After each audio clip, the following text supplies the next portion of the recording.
Everyone, welcome back to my channel. I got a little bit distracted this week from my intended reading, and I just kind of focused it all on one topic, which will become apparent. I read 2 nonfiction books and a fiction book. They're all going towards my death shelf project. So the first book that I read is a little bit thick, but it's actually a very pleasant and easy read. It's called The Hour of Our Death by Philippe. He is an academic, a historian, but most importantly, a medievalist. He died in 1984, and this book was published in 1980. Now, as I was going through it, I found that there were many moments where I wasn't really learning anything brand new. But that's because I've read other books written much later about the same topic, but those books were referencing this book many times. For instance, The Work of the Dead by Thomas Lecoeur, which I've absolutely loved, and this is my favorite book on the topic, does reference this work many times. And I think in the sense of trying to get a comprehensive anthropological or historical take on our traditions or cultural practices surrounding death, Aries is kind of a pioneer, and he's one of the first to do it. So in this book, Aries looks at anything to do with death, from coffins to how death was perceived, a sleep, a transition period. How did this change over time? And he looks at it particularly and only in the West. This is what sets it apart from a book like this one, for example, which looks at a more global scale and the multicultural perspective. Now, what makes this book particularly amazing is that as it talks to you about these historical time periods, and it does it non-intrusively. The author doesn't try to have an agenda or tell you something from a particular standpoint or try to interpret anything. In fact, he kind of does the opposite. He just says, well, this was interesting, this happened, and then you see it over here.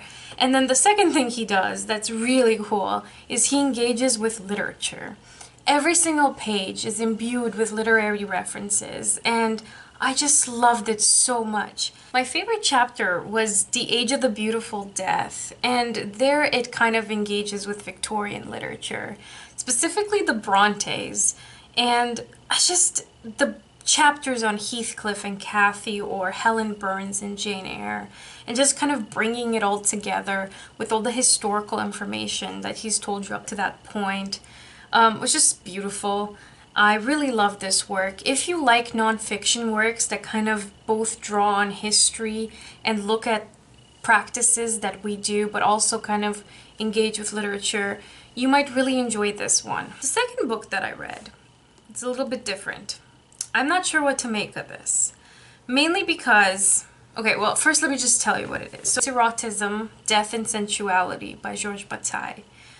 This book tries to be kind of outrageous in many ways, and for me it just wasn't, and I can't tell if it's because I read it at the wrong time or because I've read many books like it. So Bataille's main point is that transgressions of any sort become more desirable for us because we know that it is taboo. And this can include anything from sacrifice to prostitution to war, incest. And he looks at how we find the forbidden alluring and kind of the paradoxes that we have in our society, for instance, where we send people off to war and people often kill one another in the name of doing something that is good, whether it's religion or protecting or something that seems virtuous in nature. He tries in many ways to be like a hybrid of anthropology and psychology. There's a lot of Freudian plus,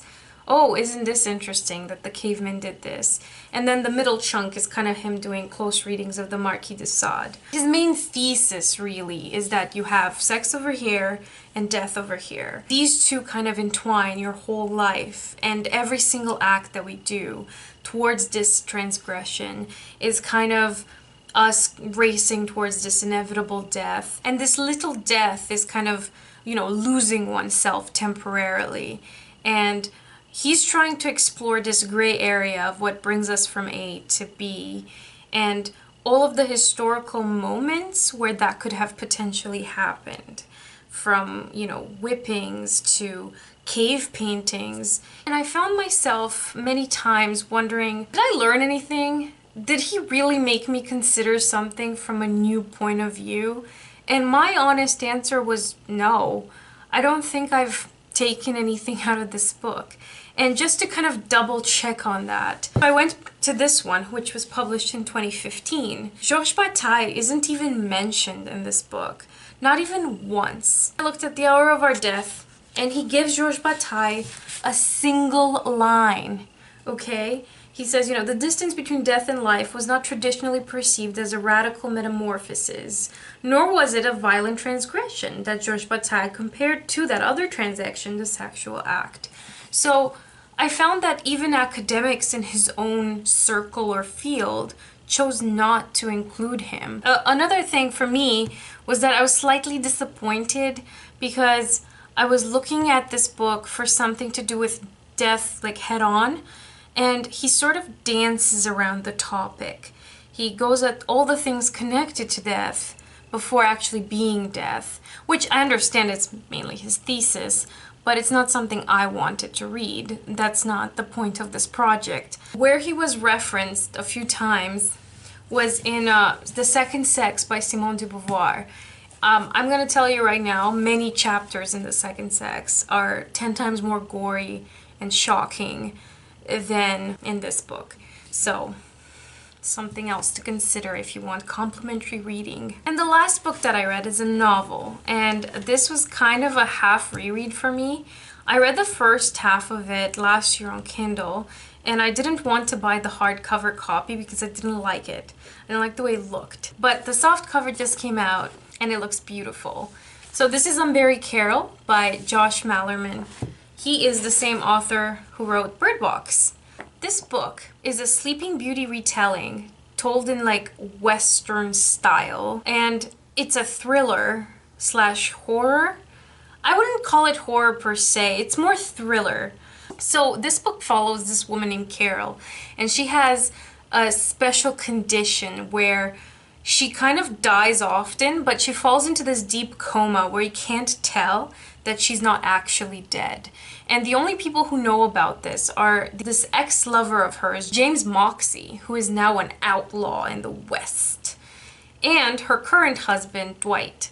Now, Dwight kind of is getting tired of this whole falling into a coma thing. So he decides that the next time she's gonna do it, he's gonna pretend that she's actually dead and take her and bury her.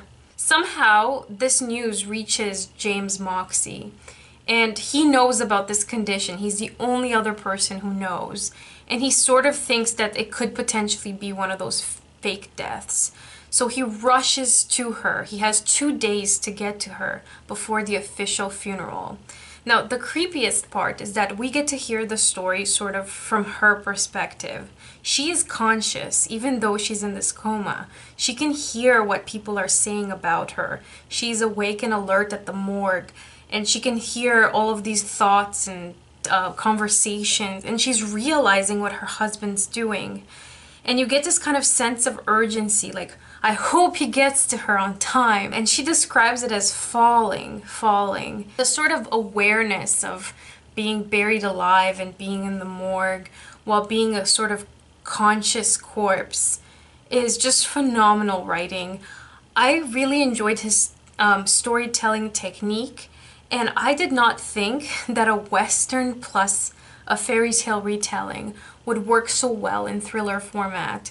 This was just so beautiful, and it worked well. And if any of that sounds interesting to you, I highly recommend it. So that was it. Thank you very much for watching. Oh, happy Valentine's Day.